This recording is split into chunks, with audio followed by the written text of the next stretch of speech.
பூத்த கொடி பூக்களின்றி தவிக்கின்றது. பூங்குருவி துணையிலும் கேளுமையா. கண்ணகி பாத்திரத்தை பொருட்படுத்தி செய்ததன் பிரகாரம் எனக்கு அங்கே ஒரு சிறப்பு பரிசும் எமது பாடசாலையின் மகிமையை ஏற்றக்கூடிய வகையிலே அந்த நாடகம் முதலாம் இடம் பெற்றதையும் நான் கொற்றவனின் படியேறி வழக்குரைத்தே. வணக்கம் ஐயா. வணக்கம்.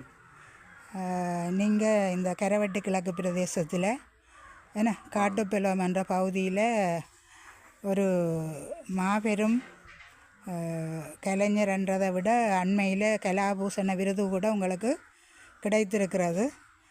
அந்த வகையில் உங்களை இன்றைக்கு ஒரு சின்ன ஒரு நேர்காணல் எங்களுடைய விழியில் வண்ணங்கள் யூடியூப் சேனல் சார்பாக செய்ய இருக்கிறோம். அந்த வகையில் உங்களோட அறிமுகத்தோடு நாங்கள் இந்த நிகழ்வை தொடங்கலாமென்று இருக்கிறோம். சொல்லுங்க ஐயா உங்களை பற்றி. என்னை பற்றி சொல்ல போனால், நான் ஆரம்பத்தில் எங்களுடைய பாடசாலை அரசின் தமிழ் கலவன் பாடசாலை கல்வியை கற்ற பொழுது 9 வயது இருக்கும்.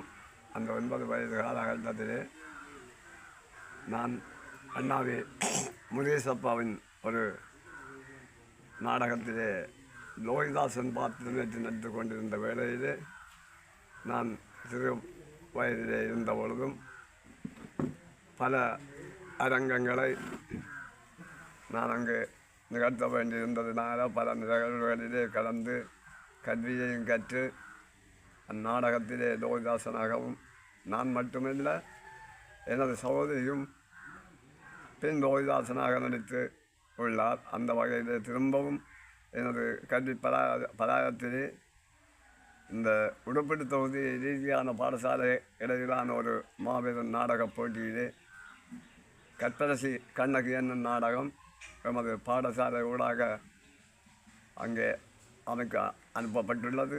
அந்த வகையிலே நான் ஒரு கண்ணகி பாத்திரத்தை பொருட்படுத்தி செய்ததன் பிரகாரம் எனக்கு அங்கே ஒரு சிறப்பு பரிசும் எமது பாடசாலையின் மகிமையை ஏற்றக்கூடிய வகையிலே அந்த நாடகம் முதலாம் இடம் பெற்றதையும் நான் மகிழ்ச்சியுடன் தெரிவிப்பதில் மகிழ்ச்சி கொள்கின்றேன்.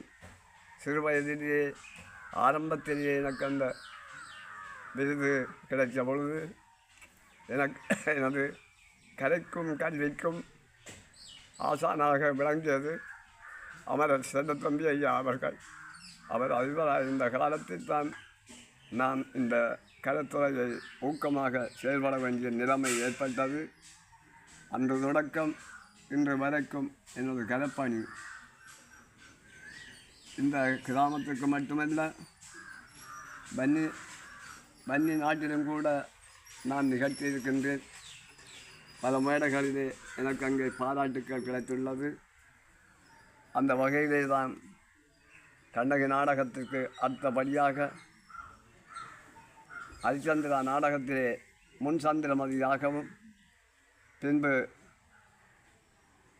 கடைசி சந்திரமதியாகவும் நடிக்கிற வாய்ப்புகள் எனக்கு ஏற்பட்டது.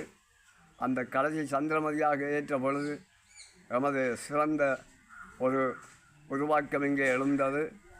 விக்கே சகோதரர்கள் என்ற முறையிலே சகோதரர்களாக இணைந்து மயானத்தை நிகழ்த்தி கொண்டிருந்த வேளையிலே அவர்களுடன் இணைந்து யானும் ஒருவனாக செயல்பட்டதை நான் மகிழ்வோடு கூற விரும்புகின்றேன். நன்றி.